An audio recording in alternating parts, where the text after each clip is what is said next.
Welcome to today's second in a four-part series with Matt Schmit from the Illinois Office of Broadband. This program is co-hosted by Illinois Extension. We're happy to have on the call for you today some of the other professionals that share experiences relevant to the state's broadband expansion efforts to connect communities up. And I'll let Matt give a brief introduction to orient everyone and introduce those individuals. Thank you again for being here. And without further remarks from me, I just want to say thank you to Matt and his colleagues. And over to you, Matt. Well, thank you so much, Nancy. And of course, this is Matt Schmit with the Illinois Office of Broadband. Great to join you and others today to talk about this historic moment we have on the broadband infrastructure funding front. And in response to the significant increase in federal funding that we've seen through the American Rescue Plan Act, ARPA, and also more recently with the infrastructure bill, we wanted to put together a webinar series running these 4 Fridays here in November and December as a way of engaging local governments and other providers that are interested in partnering with the state of Illinois, leveraging their federal dollars, looking for ways in which to take advantage of this truly historic moment to build better broadband for their communities that will provide dividends decades into the future here. And so what we'd like to do is invite comments, questions, engagement on the community-driven broadband front. We've got a couple of really expert perspectives to share with you from 2 firms that have been very active in the Connect Illinois grant program, Vantage Point Solutions and also JSI. And so throughout the course of the next hour or so, don't hesitate with any comments, questions in the chat box. We look forward to having some Q&A both throughout the hour and then certainly at the end here as questions arrive. And so with that said, I just wanted to take a couple minutes on the front end just to review this webinar series. We're referring to this as the Community-Driven Broadband Webinar Series. We've got a few different resources available to communities all at the same time here in Illinois. And so wanted to make sure folks know where this fits into the big picture.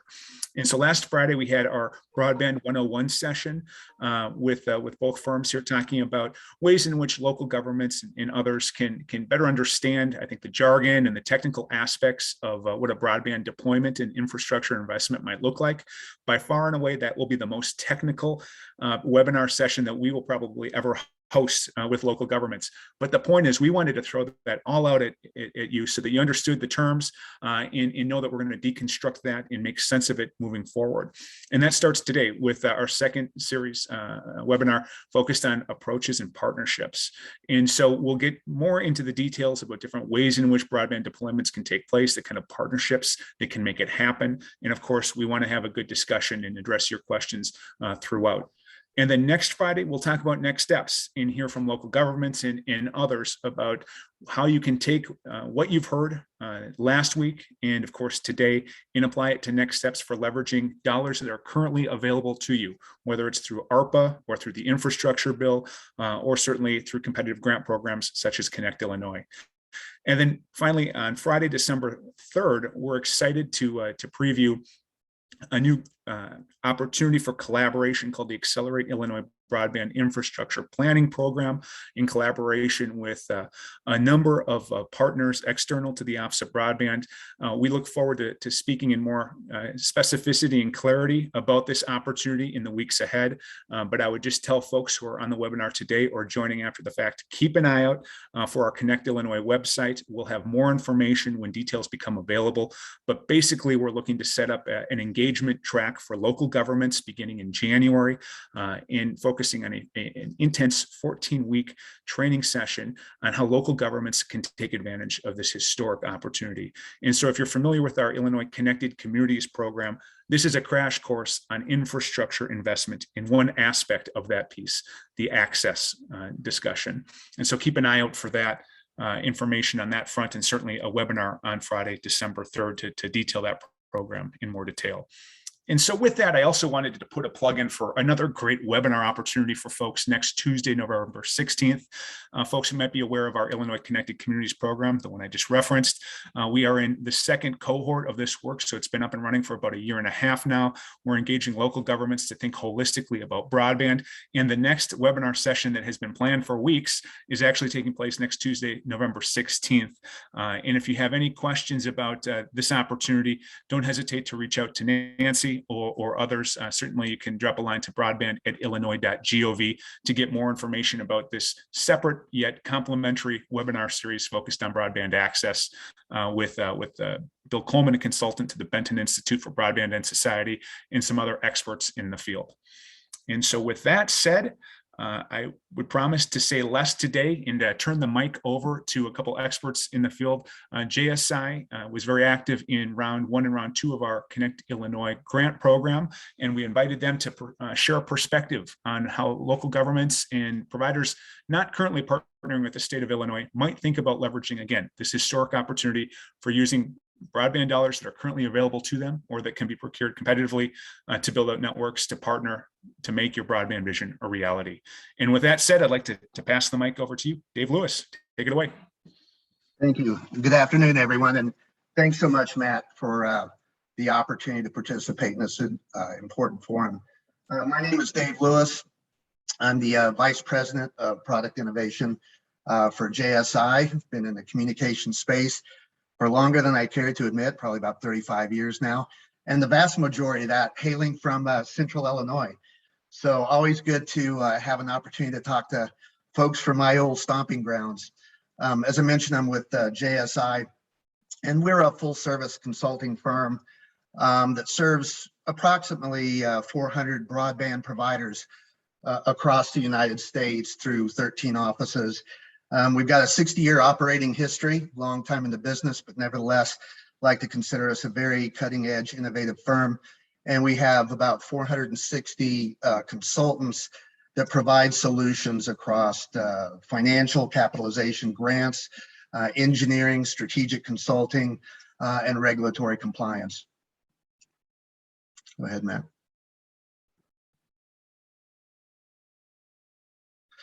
As far as our agenda for today is concerned, we're limited on time, so want to be fairly concise.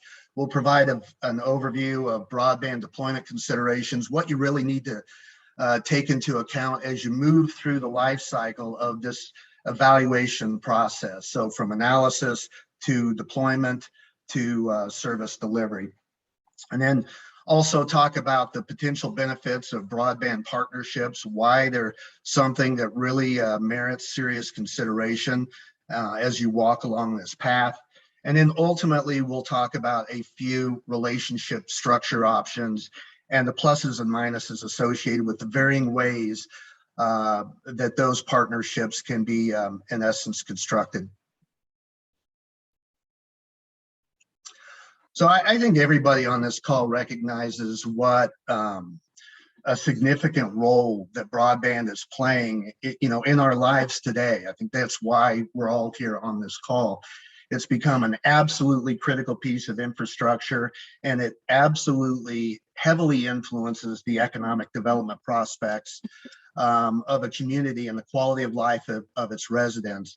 And I think, when you look at the statistics and how internet and the cloud is being increasingly leveraged, in essence, a community's stature and its ability to attract and retain both residents and businesses is going to be heavily leveraged by the relative robust nature of its broadband infrastructure.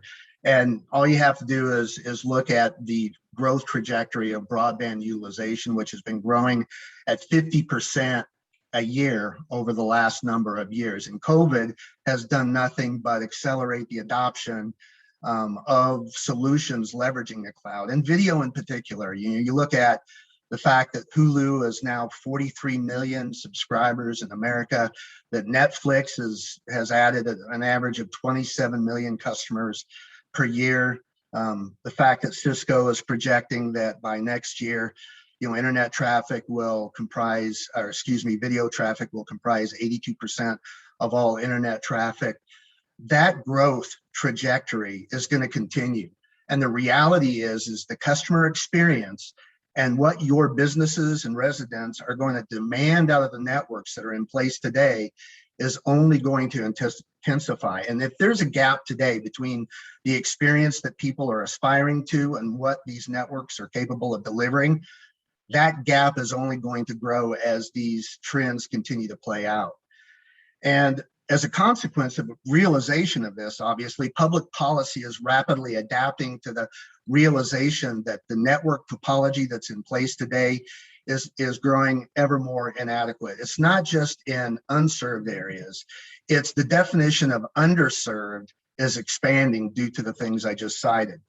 So with regard to the public policy response to that reality, there has been a proliferation of grant opportunities that are coming to the fore. And obviously, as money flows to these opportunities and the importance is recognized by community leaders, you're going to see a mushrooming in the wake of that grant availability. And I think we all recognize that life's a competition. And so our ability to attract and maintain businesses in relation to other communities as we vie for that expansion, that growth, to enhance our vitality as communities is really going to be influenced by the nature of your broadband infrastructure vis-a-vis other communities that are looking to compete for those businesses and residents. So very quickly, one of the things that I think sometimes is missed, and we've seen this in the electric space, is there's somewhat of a notion that deploying broadband is, hey, if I get the grants, if I get the capitalization lined up, if I get an experienced contractor, I've got it. That's really what's involved in deploying broadband. That's not the case. Broadband is a very dynamic business case, and you've got to manage a number of moving parts. And the complexion of those parts changes depending on where you're at in the life cycle of your execution, whether it's in the analysis component, the deployment component, or the service delivery component.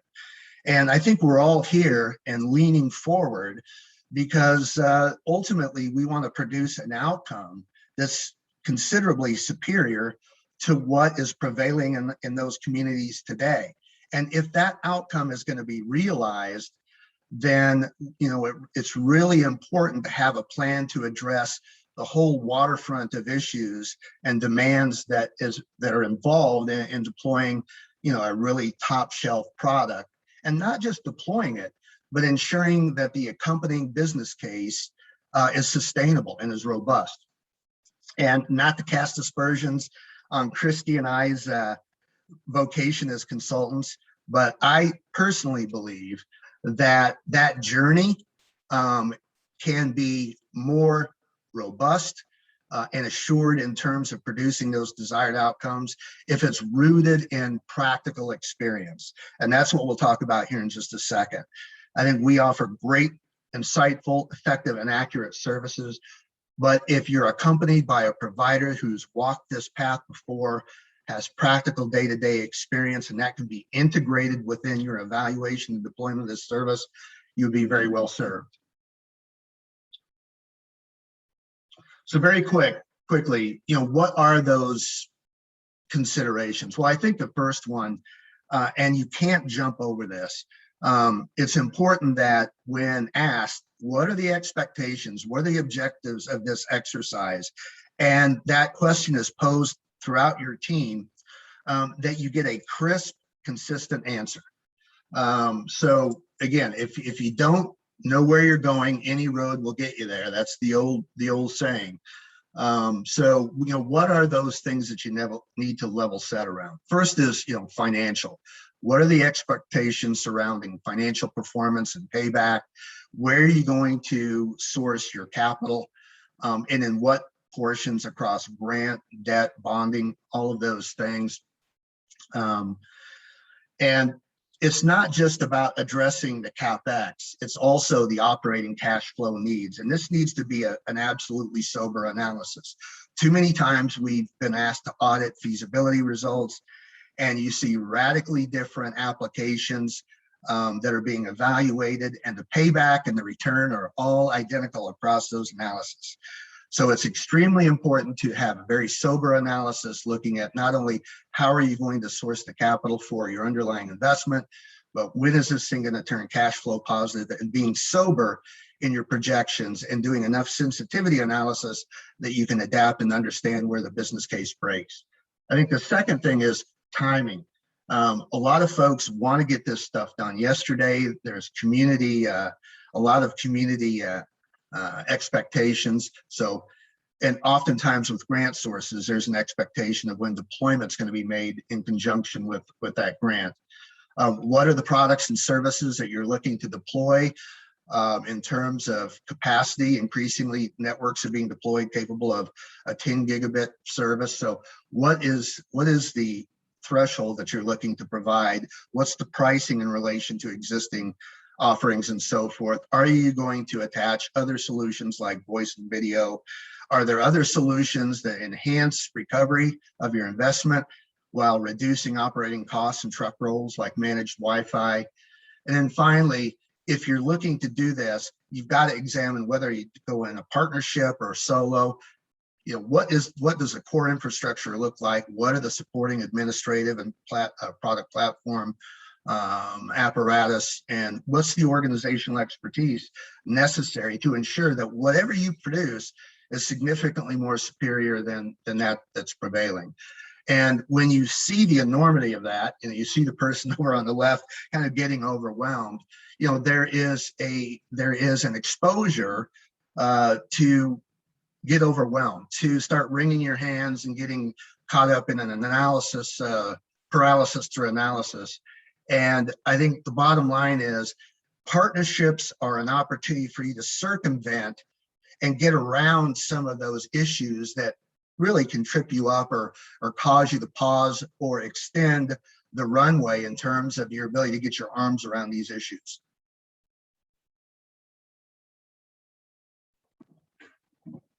So what are the potential benefits of partnership? First is risk-based abatement, and you know, that's everything. You know, you all are community leaders. Fiber is an incredibly capital-intensive exercise. It has political overtones when a municipality gets into this. Lots of folks are watching. So, in essence, mitigating risk should be a fundamental consideration. And risk comes in the form of both capital risk, which is your ability to get that money back by virtue of an effective deployment. And also execution risk. With regard to capital risk, and Kristy, I think, will speak to this in the next portion, is we've seen a lot of models whereby through that partnership, there is an attribution of investment responsibility, which lowers the level of investment required, but also aligns interests. Everybody's got skin in the game and is focused. An example is where the municipality might deploy fiber and the partner, who's the operator in many cases, supplies the electronics, the backhaul connectivity, and so forth. The second piece of this that I just referenced is execution risk, which, you know, attendant to all of the considerations and decisions that need to be made with regard to choosing the right technology and the right mix of technologies that integrate effectively and seamlessly for a really robust customer experience. All of the systems that need to be integrated, the workflow processes necessary to deliver consistently on a world-class solution, ensuring that it's compelling from an end user perspective. So how is the product positioned and supported? Oftentimes, it's not necessarily the network that causes the issue, but it's the absence of support and how robust those back-end systems, which if somebody's not happy, they just say it's bad internet. So it's a very generic label. And finally, you know, the other piece is the acceleration from time to market. Oftentimes, you all have to go through a number of RFPs. You're trying to get your arms around the whole process. This thing can start to really extend in terms of the runway. The time to act is now. These grants have timelines, they're perishable. The community is impatient. Other people are looking at potential options. So the ability to address the items that I have here in a very efficient, concise way is extremely important. And the bottom line here is, you know, partnerships can substantially mitigate risk and accelerate entry, but it also allows you to really get a sense of, how can I address these issues in a way that's timely, where I'm not sacrificing the quality and pragmatism in the assessment, evaluation, and deployment, but I'm still getting there much, much more quickly in a much less risk mitigated way.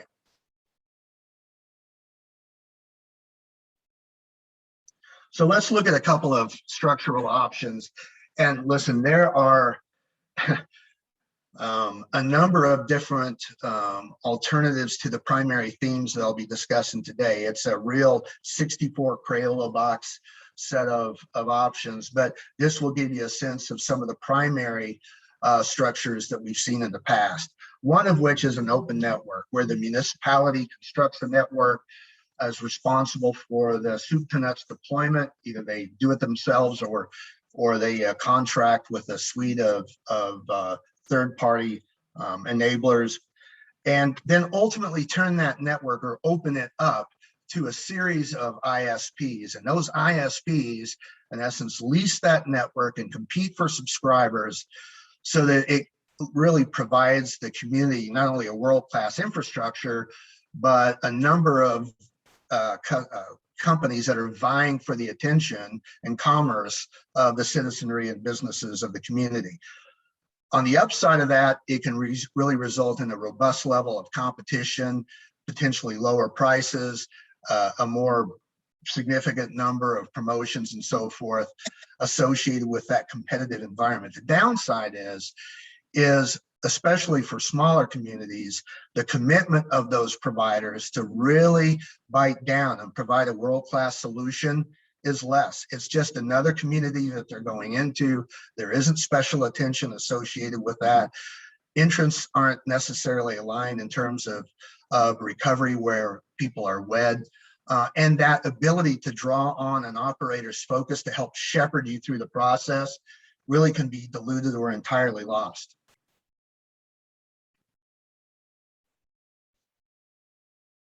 The second piece is a direct provision model by the municipality themselves, where you deploy it, you're actually the provider of record. Now, you can stand up all the systems and all of the issues that I just talked about, and confront those and take those on yourself, or is more common, outsource a number of those critical functions such as billing and collection, customer support, tier 1, 2, and 3, your installs and network maintenance. Those things can be parsed out, but you still have command and control over the functions and can swap out those things if you're not seeing the level of commitment and performance that you desire.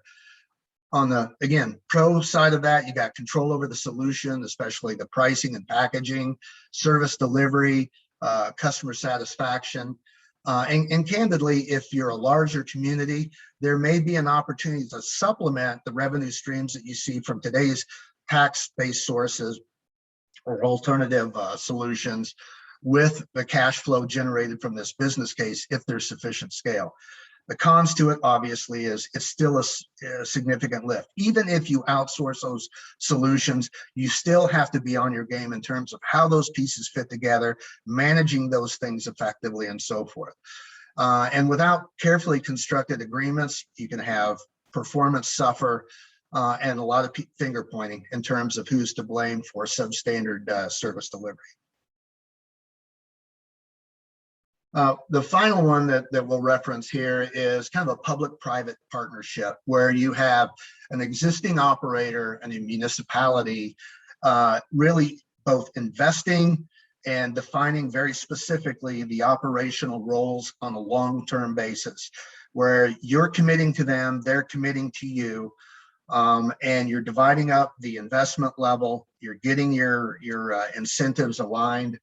And it's a much more one-on-one relationship to really drive defined outcomes. The pros of this is really it creates a framework of practical experience. As I noted, you can get a lot of great counsel relative to engineering design, feasibility study, competitive market studies. But to have somebody to vet those things, to work with that consultant, to ground those into an actual application where you're working hour by hour, day by day, without dollars on the clock, so to speak, can be a tremendous benefit, and it can significantly accelerate broadband deployment. That, a lot of these folks will see this as a business development opportunity, and some of that initial analysis that you would otherwise have to publish an RFP for and critique those things in isolation, they may underwrite those efforts. High-level engineering design, competitive market analysis, and feasibility won't cost you a dime. Don't have to go through those procurement hurdles, and really have somebody to walk through that partnership arm in arm to drive that process forward from analysis to actual deployment service delivery. The cons to that are, for larger municipalities, it can dilute long-term financial returns. And the most important thing is you got to make sure you've got the right partner, not just somebody with a robust operating history and proven track record, but this is somebody that is going to have to commit to your community and be vested in it. And candidly, even though GM CEOs can change hands, there is a corporate culture that oftentimes is just marked within an organization, and ensuring that cultural alignment is there is absolutely key. So in conclusion, I guess I'd just like to, if we can move to the final slide, really just echo what Matt said. I mean, the bottom line is, when in the 50s, interstate highways were the way that people, in essence, where communities interacted, right? The way that we were connected as a society and a set of economies, and the way we communicated, they were enabled by an interstate highway system, because that was the technology of the day. Today, the analogous technology is the internet. That's how communities are connected. That's how we are interacting. And if you, again, use that analogy of the interstate system, the folks that were on that path thrived, right? The folks that weren't on that path languished. So we're in the same situation. This is a seminal moment where funding is here.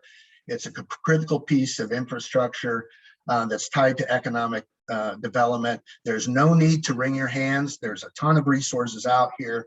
Partnerships are a phenomenal way to examine those, and if deemed warranted, to help enable the deployment. So our final point is pragmatic decision-making does not have to be sacrificed for speed.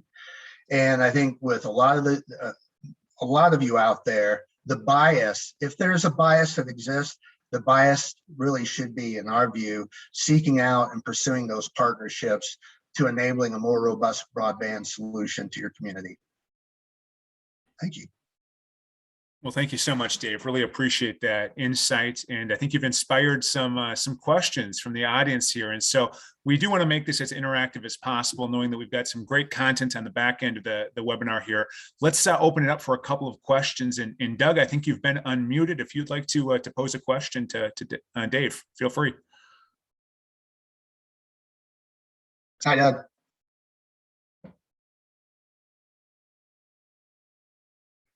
And maybe you haven't been unmuted. Yes, Doug, if you, you might have to unmute yourself even manually on your laptop or on your headset if you have a button there as well, because you seem to be unmuted within the Zoom platform. Other thing would be *6 if this is an audio line, which is not likely, it seems. Well, he's not saying anything. Nancy, there's a chance it was an errant hand raise, and so perhaps we'll give Doug a chance at the back end if it wasn't in fact a question. Otherwise, just want to encourage folks, if you do have any questions, don't hesitate to add them to the chat box, and we'll pose them of our panelists directly today. All right. Well, thanks again, Dave, really appreciate that. And moving along here, we're welcoming Kristy Szabo from Vantage Point Solutions. And Kristy, please take it away. Thank you, Matt. And yes, thank you. Greatly appreciate the opportunity to speak with you. I was hoping to join last week's session, but I was traveling and had some flight issues, so I was unable to. So thank you for having me join you today. I'm going to piggyback off of what Dave has shared. We're in the same business of consulting with companies and cooperatives, municipals, looking at building broadband, and ultimately the goal is to do what we can to help it be a smooth and painful process. I'm going to piggyback off of that though, and want to share just some different ways of doing things from our experience, what we've seen with clients, that how it's worked, contact information. So if we don't get to your questions, by all means, feel free to reach out with a question. But I'm going to jump in, and as Dave shared, there is not just one way to do broadband. So if you're getting, asked and discussed, it's like, why aren't you doing this? There's not a one way fits all. There is not a cookie cutter approach to getting broadband to your communities for community development, economic development. It's very important that you go into it knowing that there are a wide variety. Like Dave gave it an analogy of looking at a 64-box crayons. There's no one size fits all. So the big piece that I hope you're going to take away from on today's session is making sure you're doing your due diligence. You're looking at what the expectations are, and you're doing it, the right way that's going to best fit your community. So if we take the next slide there, David kind of gone through an overview already of the partnership models and opportunities. I'm going to tab into that as well, and want to give you some examples of what we've seen. Due to proprietary, I'm not going to share company names, but if there's someone you wanted to be in touch with to maybe have a conversation with, by all means, you can reach out. And if it's someone who wants to openly talk to you, I can give that information out as a resource for you. But as we look at the different options out there, there is the partnership option. And to clarify on that, it's not necessarily the approach of going out and you're forming a brand new legal entity with an existing ISP, an internet service provider, or an existing broadband provider, or an existing rural electric provider who's doing it. It's more of a collaboration partnership. So in this, you've got a wide variety of options here. So who are your existing providers today? In your community, do you have an entity that's providing broadband, whether it may be inferior service, or maybe there's a solid provider there that you're just not familiar with? Doing your due diligence at that point to see who's there today and who is neighboring you, that may be an option. And don't keep it within the boundaries of just the state of Illinois. We are aware of providers that are out there, whether it be in Minnesota, down in Tennessee, South Dakota, where I'm from, keeping your horizons a little open to seeing what may best fit you. And on the acronyms here, I apologize if there's an acronym that we throw out there. In our world, we talk all day on these type of acronyms. So a neighboring LEC, a LEC is a local exchange carrier. So those would be, your hometown cooperatives, your larger, for-profit corporations who are traditionally a telephone provider who also provides broadband. Your REC is your rural electric cooperative. We are seeing more and more today, rural electric cooperatives are in the same position as, cities and counties and communities, municipals that have a need for the people who are living in those areas to get broadband. And there's just not a good product. So with an REC, they're dipping into this and are being successful in it. And then utilities, there's options there as well. And the main point of looking at a partnership, as Dave alluded to, is making sure that you're leveraging the strengths of both entities.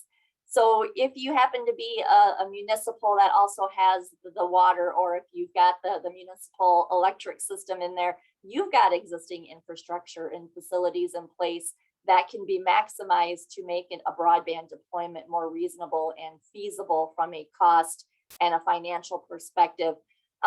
Some successful options that we have seen in a partnership is both what I've referred to here, local exchange carriers, telephone providers, electric utilities, where they necessarily don't want to be the incumbent. They don't want to be the broadband provider, but they know that there is a need in the community to get broadband to it. So having discussions, it all kind of stems back to sitting around the table and having a cup of coffee, having that conversation on what you need, what you would have to bring to the table, and what whoever that provider is that you would want to bring into the table with you and leverage it. We have had one very successful situation that is in this, where it was an electric utility. They had a huge need. Their incumbent telephone broadband provider did not have solid infrastructure. They weren't making an aggressive attempt to make the investment necessary to bring broadband to them. And this transpired before we even had the impact of COVID, where everything was getting shut down, and really brought to light the need for solid broadband infrastructure in place. Went through a process of a very lengthy due diligence, but they wanted to make sure that they were going to be working with an entity that they felt comfortable with. They walked through what their cooperative mindset was going to be as far as a cooperative driven. We wanted to make sure we're serving everybody and we're serving everybody equally, and we're doing it in a way that we're comfortable with, not necessarily wanting to make an overly abundant amount of profits, but more intended is to serve the community, because they saw the economic impact of people wanting to start migrating out just because there wasn't that solid broadband connectivity in the area. So they were wanting to retain the base of their cooperative, which is no different from a city or a community. Your long-term objective is economic growth and development and maintaining your community and growing it. So in that, they had the infrastructure. So they had the poles. They were going to be looking at putting in fiber for their smart grid, for their electric operations, but they didn't want all of the regulatory and the culture change of their staff to being a broadband provider themselves. So did a due diligence process where they reached out to a wide variety of providers and went through the process of who makes the most sense. They ended up going through that process and bringing in an entity that has been very successful. The cooperative owns the fiber main line, and the provider comes in, they own all the electronics. They are the ones that are serving the customers. They are the ones that have the regulatory obligations, and it has been a very successful venture. Other opportunities that we've been engaged in where it was a city municipal owned water utility, again, a similar situation. They on that approach really wanted to get their hands in being a broadband provider, but they knew that they couldn't do it off the bat. They lacked the skill, they lacked the knowledge, they lacked the expertise.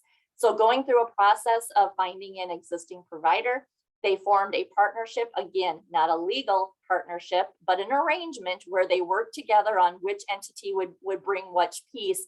And through that process, the intent going into it was eventually, yes, that the water municipal wanted to be the one that was the ISP. And so once the established area that they were building was getting mature and all staff was good, the broadband provider kind of backed away. That was kind of the terms that they worked out in the beginning. And so now here we've got the municipal utility is now also the broadband provider and has been working quite well on that piece.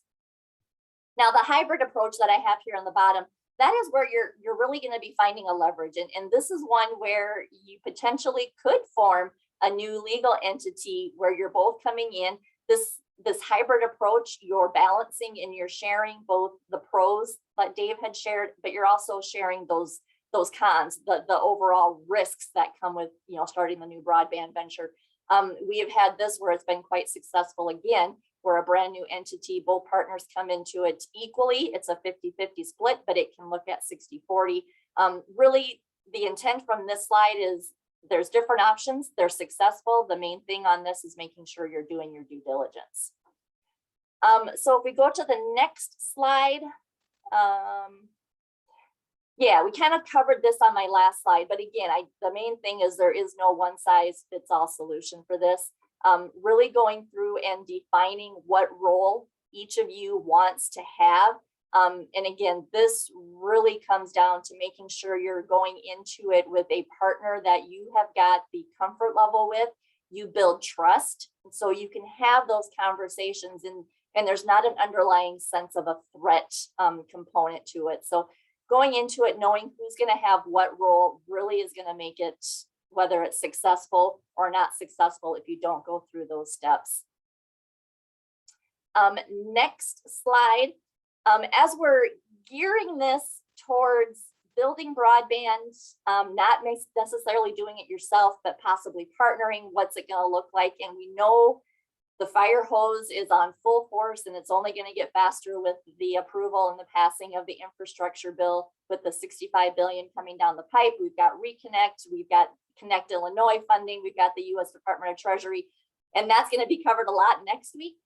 But I wanted to give you the next few slides to just give you some basis of what we have seen work and how they went about approaching it. Again, knowing that there's not a one size fits all approach. So the scenario I'm going to show you is a telephone cooperative. They were approached by a county to fill in the broadband gap. So when you take a look at this, depending on in your areas where you're joining us from, how large of a county or how large of a community you're looking at to fill that broadband gap. Your first blush may be, oh my gosh, how are we going to afford this? It's going to cost us way too much if we want to do a full fiber deployment. So in this scenario, the county knew that there was a broadband gap. The existing provider who was doing broadband was not making the investments. They had several areas that was truly unserved. They had satellite and they had some very poor wireless broadband, but it was very, very inferior. So they knew that they were wanting to make a commitment from economic development, economic growth to get broadband there. During this process, the telephone cooperative knew as well, we don't need to necessarily do this ourselves to serve the county. How can we make this work so it works for everybody? So on this piece, the telephone cooperative took the lead role, organizing meetings with neighboring electric cooperatives to see what may work, how can we work together to leverage all of our strengths, use any existing infrastructure that may be, because ultimately the common goal is to get broadband to where it's not necessarily today. Once all of those meetings were held and all of the parties agreed that yes, we can do this, we've got a plan, now how are we going to do it? So the first step was going through and coming up with a high level design and what that total cost estimates, the capital investment perspective would be, developing that. So you did it on the whole scale of the entire county is what they did. Once they had that cost, run the financials, the feasibility. I'm an accounting background, so don't jump on anything until you run your feasibility piece. They knew what it was going to cost. They knew what the business model would need to be, but now what is our opportunity to maximize all of the funding that at this time they knew was coming down the pipe? And this is critical for you as well, because we know the funding is not done. There's more funding coming down the pipe. Started having those strategic discussions primarily focused on how to maximize funding sources to make the overall county build feasible. So if you look at the next slide, I've got some maps kind of to outline what these companies did. So if you're familiar, back in 2017-18, the Connect America Fund 2 was a reverse auction that the FCC hosted and several parties participated and were successful. When we looked at the county outline, we took a look at what CAF funding opportunities are going to be out there that fall within our county boundaries. How can we do this? So you can see the county is vast. There's not a lot of opportunity. Some providers, some entities may have looked at that and say, yeah, there's no way I can even come close to doing it, and would just pass by that opportunity, which would be a mistake. You can't forego by those things. So here, they were successful in the CAF auction, and the orangey brown boxes are the CAF areas that were awarded. Very small pockets. So if you look at the next slide, the next step that they look at is the state where this area falls in had a state program. They were able to participate in a round of funding to get some grant dollars. Based on the way the state grant program was defined from an eligibility perspective, they could carve out a few more pockets. So you can see in the orange areas, that was their round one application that they submitted. They were successful. They also submitted another application, the number 2. These are the blue areas. So based on that round of funding, the pockets of eligibility expanded. They were able to secure even additional funding. So if you look around some of those CAF 2 areas, the blue had filled in. So now we've got a larger bubble there. And it's filling in nicely. Right now, we've got 3 different rounds of funding in there. So if you look at the next slide, then we've got our 3rd round of state funding. Again, slightly different rules and eligibility requirements in the 3rd round of funding. And so in that round, we filled in more pockets. So if we would have stopped just on the cap 2 and forwent that one, maybe the basis of this description is to kind of give you the flow of where we're looking at. And then the last or the next slide that we have here, I'm assuming you've heard, if not, the RDOF, our industry loves acronyms.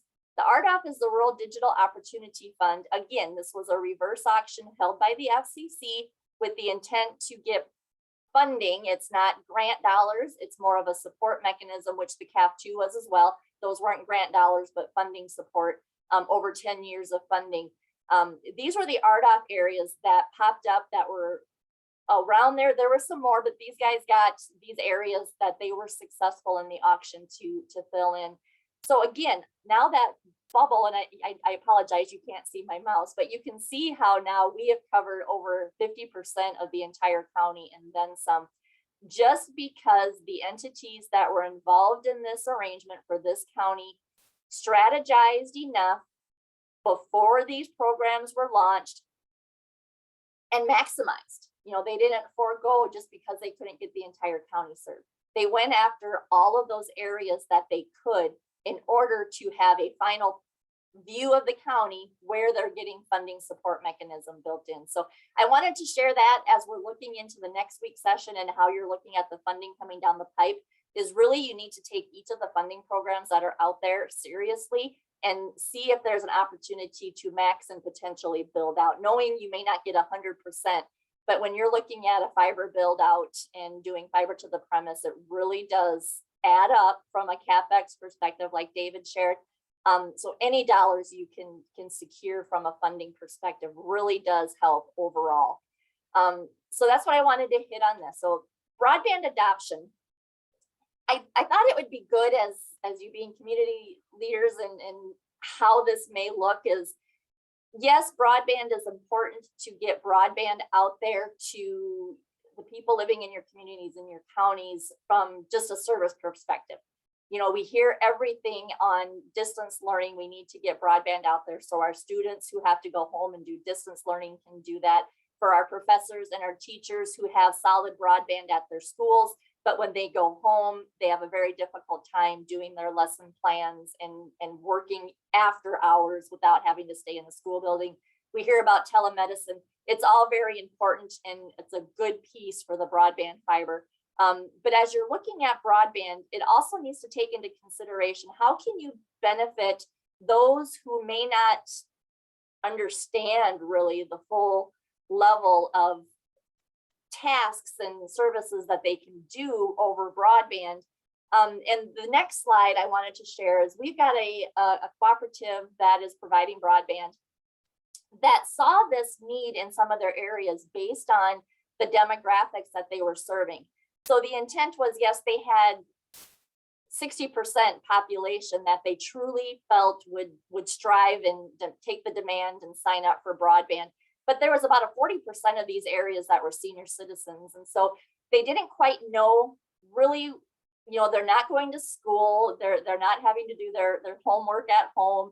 Yes, there would be the medicine piece, but how else can we benefit our senior citizens to get broadband and feel comfortable with it? So they came up with this senior to senior program, which is a unique spin where you've got a senior, meaning a senior citizen, and a senior being a high school senior, working with the schools and the education department of their area on how can we collaborate and work together to get our high school seniors some college credits, high school credits, and have them use the knowledge that comes so easy to them. You know, they can pick up any type of technology device and have it working within seconds, if not minutes, to build the relationship to work with the senior citizens and understand that broadband is not intimidating. It shouldn't be scared away. So it was a peering program where they worked together. It was an 8-week course, which has surprisingly, when we've talked to the cooperative that implemented this, during that 8-week course, you've actually done another community advancement as far as you've built a relationship between these senior citizens and these high school seniors, where the senior citizens may be living in the community, but their family, their grandchildren are away. So you've got another relationship that has been built outside of talking about broadband, talking about fiber and uses. But it's more of a community perk and a community enhancement, of course. And overall, this program has been very successful because through the process, that intimidation and scariness of accessing the internet has gone away, and they've actually seen a higher increase in adoption in broadband based on this. And as we're looking at the infrastructure bill for all of those funding, yes, there's a significant chunk, 42 billion plus some for broadband infrastructure. There's also components in that infrastructure bill for broadband adoption, technology devices, that component as well. So how can you maximize some of those dollars for something similar to this? So with that, those were my slides. I think the next slide is just kind of a rehash of Vantage Point, some of the main things that we do and work on. So wanted to make sure we gave enough time for any questions that may have popped. I've seen a few that have popped up in the chat, but I have not been able to focus highly on the questions. So maybe Nancy, are you facilitating the questions for us? I sure am. And thank you so much for your very comprehensive and interesting presentation today. Matt, I think I am going to pass it to you though first to see if there's something you'd like to say, and then I can dive into facilitating those questions. Just quickly, I would just thank everybody for joining us today and the questions that have appeared in the chat box. We want to make this webinar series as useful as possible for folks listening who are in a historic opportunity here for leveraging dollars that are just sitting there waiting to be used on one infrastructure project or another. We think broadband's a great opportunity for that kind of investment. And so I'd like to pass the mic back over to our experts here, and I'll certainly address any questions that come up. But thanks again, Nancy, and certainly Dave and Kristy. Great. Hey, Matt, I'm sorry. Go ahead. Matt, this is Dino Purdue. My chat wasn't working, so I do have a question for Kristy. When you do your feasibility, do you look at market data that would show the propensity for people to purchase fiber to the home services? Are there likely, somewhat likely, less likely, not at all? I mean, that's part of the calculus I would assume that you'd have to go through to make this determine what the cost per unit would be. Correct. That would be all part of your due diligence. And, and I saw Dave shaking his head as well. So I think we're on the same page as far as agreement there. So yeah, it's important to know who the providers are today. So there's a variety of facets that go into determining what a fair take rate may be and the feasibility of what the market is. The one statistical way to truly gauge what you would see from a take rate perspective is to do a market study, a market survey, but caution on when you'd want to do that, because once the community knows you're looking at bringing broadband, what they hear is, I'm getting broadband, how soon are you going to bring it? But demographics has a big piece on it, what your buying power, I guess, is from an economic perspective. What's the average income? Do you have a high poverty? I mean, but don't use that as a weighing factor of not getting the subscribers, because there are those funding programs, the emergency broadband benefit program, that would help offset and have those lower cost pieces, that there is support mechanisms out there. But, taking a look at who the competition is, who you're going to be doing, what the demographics are, and kind of going from there. I don't know, Dave, would you add anything different on that? You're on mute. I agree, Kristy. There are a range of mechanisms that you can use, starting with readily available information. For example, the 477 to understand competition, but then more accurately, in terms of direct market surveys, I think probably both firms have done those. There's also a range of tools that actually allow you to secure very precise input from the marketplace and then geolocate those responses within your community, so that you understand, is this a pocket of concern? Am I going to see a response that's pretty consistent across my geography? So those tools, whether it's Crowd Fiber or Checkpoint or whatever, can be deployed to get a very precise understanding in terms of potential market response that have been proven to be highly accurate.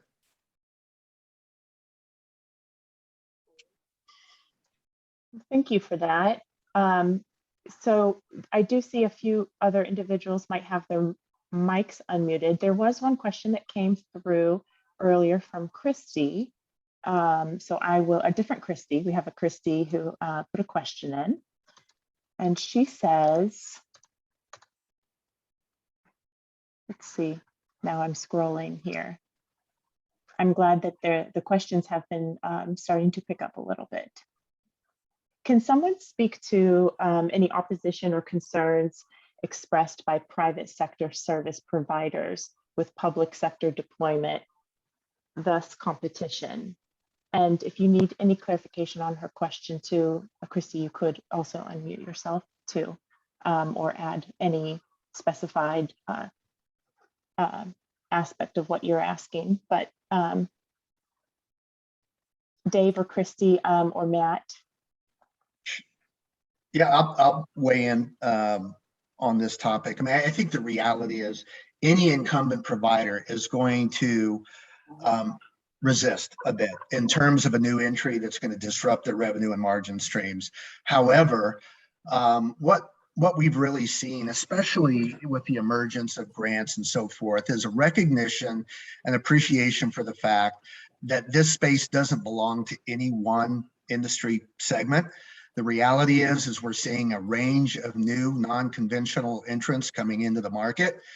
And I think folks are recognizing that partnerships are something that's important, that can play a critical role. So while you may have issues in terms of initial resistance, what we're increasingly finding is a little bit more pragmatism, that if the approach, the introduction could be handled thoughtfully, I think you'll actually see a range of people who will be leaning forward to discuss, how you can address the business opportunity and provide a more robust level of broadband. Yeah, I would agree 100% with that. I mean, it really makes the discussion so important. And I think, Nancy, this is Matt. I would also chime in and just say, as our speakers have outlined today, there's a spectrum of different partnership opportunities and ways in which local governments can use their dollars or apply for dollars and devote them to broadband deployment. And a lot of times that relies on partnering with one or more existing provider in an area. And so I certainly would not want anybody to interpret this as a move on a new entrant to a community. I think that's certainly one element and one option for a community to consider. But every community is going to be different in terms of the level of interest incumbent providers might have in partnering over these dollars and the use thereof. Certainly, we have a lot of expansion within the provider community from one market to the next. And so I think any community would be really well served to look at that full perspective of how you can partner with new entrants, existing providers, and get the job right for you and your community, given your vision. Matt, this is Dino Purdue with AT&T. If I can add one more thing to the risk factor here, is the change in technologies. And it's so rapid that what you could predict 5 years from now, when these networks, if they're invested now trying to build and you put them together and you're providing service in competition with other carriers or other entities that aren't carriers that we even know about today, the pricing and the service could be vastly different than what you have today. And so there is a huge risk there. If you're not well capitalized going forward and don't have a stream to continue to advance the network that you build today, then you run the risk of being outdated. And therefore, if you just rely on this grant and not looking for self-reliance on the capital side, then you have some issues. We do too. I mean, we all face the competition. What's going to happen with competition from Amazon or other companies that are putting satellite broadband in space, or other technologies that are being developed to expand a wireless technology that we haven't even talked about yet? These are real risks in the competitive marketplace. I think there's sometimes limited in their discussion, but they're real factors that you should consider in your decision. That segues perfectly into an earlier question for Dave that I had actually towards the beginning is, and I will just say a lot of communities on the call are just sort of starting out. Maybe they have a plan in place or they're trying to get a plan in place. Maybe they've done survey work, maybe they haven't, but what useful information is needed in your point of view, Dave and Kristy, for consultants that will assist in development efforts and others who might assist in development efforts when a community is starting out? Yeah, in terms of data, initially it can be fairly abbreviated. I mean, the reality in terms of the first step is, again, establishing expectations. So the first thing that is really helpful to any consultant is to understand where the goalposts are. What is it that you want to achieve? What are the objectives of the exercise? I think that is one of the most important, pivotal, and oftentimes overlooked pieces in terms of what you got to supply. That clear consensus of what it is that you're attempting to accomplish across the range of attributes that we talked about. That's key. With regard to data and, hey, am I going to be inundated with requests? So we're running a tight shop. What's going to be really required? Really, these things, this is a well-marked path, the ability to create a high-level engineering estimate, market share assessment, competitive market share assessment, financial feasibility. Those things are actually fairly self-standing. So the intensity in terms of what's required on the front end isn't significant. Now, obviously, as you proceed from analysis to potential deployment, things become a lot more intense. But initially, candidly, I'd say the most important thing is a real understanding of what it is that you really want to see and a clear definition of must-haves and can't tolerates.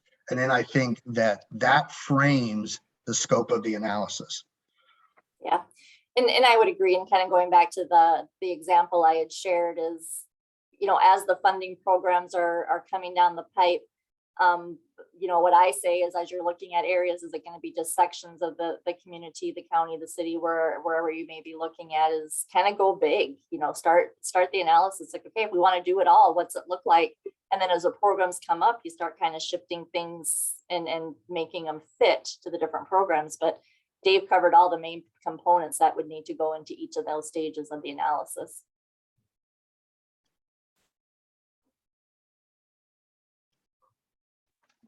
Thank you. We had another question that came through from Devin. So for other municipalities who have successfully rolled out fiber access projects, what has been a successful governance structure within the government, and who weighs in and who are the key decision makers? So this also could be a broader question about who you collaborate with in local government, but also who are all the players in local government who need to be engaged? Yeah, great question. And I think from our experience, what I have seen is it can vary based on the different municipalities. We've got some municipalities that we've worked that their council, county government had actually established a broadband advisory committee, and that's who kind of led it, did all of the discussions and the due diligence piece. And then obviously it would go up to the full government, county government, for approval upon a decision if it was to go forward or not. I guess that's been mine. It's typically been, you set up a sub-advisory committee that kind of leads it, but ultimately, however your municipality has been formed. Yeah, I don't know if I have a full defined answer there. Maybe Dave, if you're going to chime in. No, I think that's spot on. I mean, everybody's a bit different, but I mean, the reality, and I've seen this happen, where you get just a couple of people driving it, let's say the city administrator or the assistant city administrator and the economic development person, and this thing gets rolling, gets some momentum. And then the question is called, do we move forward? And then all of a sudden, other people, whether it's the CTO or somebody who has the most depth in terms of technology within the city, or the CFO saying, wait a second, this is the first I've heard about it. I I need to be brought up to speed. I may have some concerns, here my thoughts, and then, you have to retrace steps. So I think, every community is different, but certainly, your city administrator, assistant city administrator, your CFO, your economic development asset, and then the person that has the most depth, if you don't have a CTO, the most depth in terms of technology, and get those folks in and ensure their participation so that you don't have to retrace steps.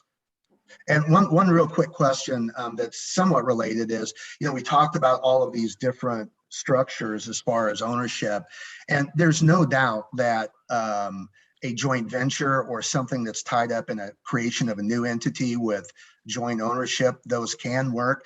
I'm not a big fan. I just want to note that, because I've seen too many of these where folks have commingled roles.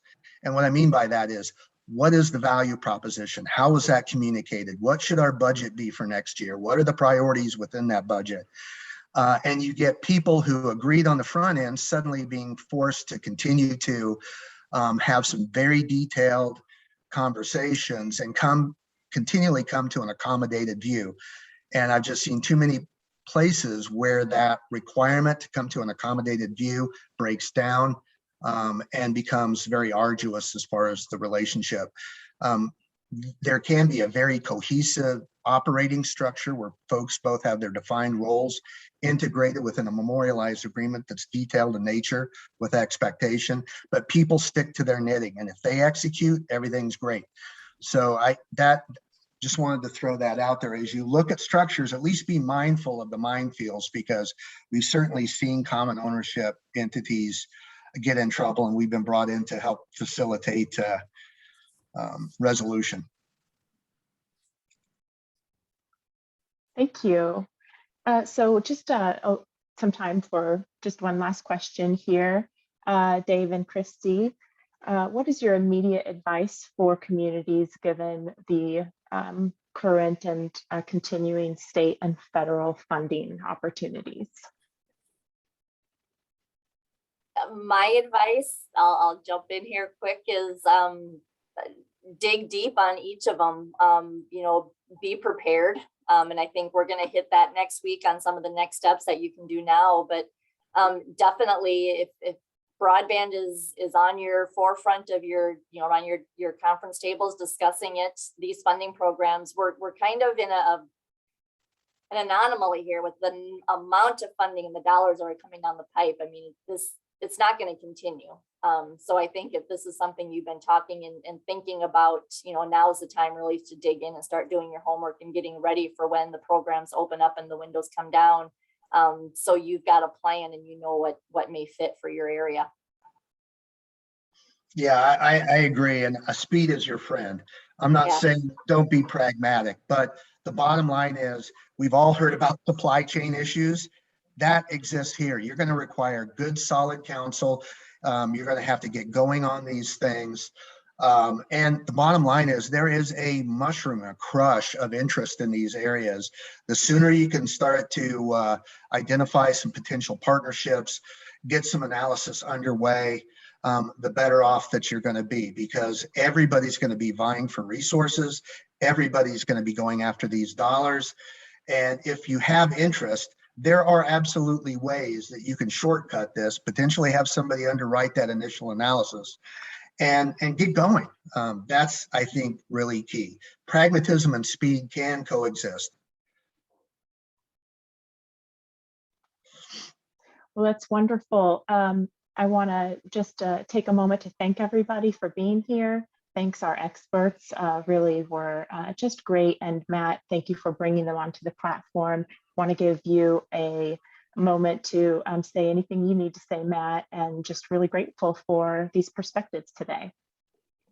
Yeah, thanks again, Nancy and Dave and Kristy. Excellent job today. And again, as we said at the outset, we're trying to present some research resources and information for communities that have a great opportunity in front of them.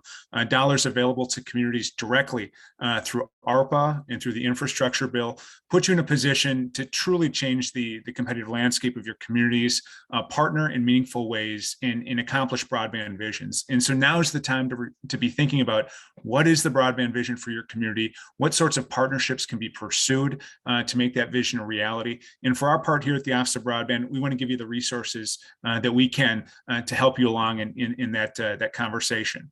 And so with that said, we do have another webinar coming up next Friday, the 19th, talking about next steps.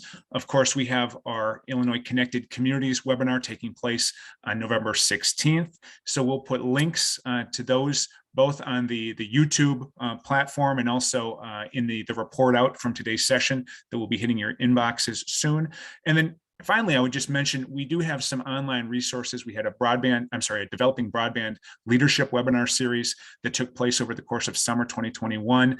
Just great online content for communities to take stock of where they are, where they want to go, and how to make plans accordingly. And so with all this online content, please lean into it, take advantage, and don't hesitate to reach out to us at broadband@illinois.gov if you have any questions. We're looking to promote partnerships wherever we can and seize this historic opportunity. So thanks, Nancy. Thanks, Dave. Thanks, Kristy. Yes, thank Thanks, you all Tony. very much. Have a great weekend. Bye-bye. Thank you. Thank you.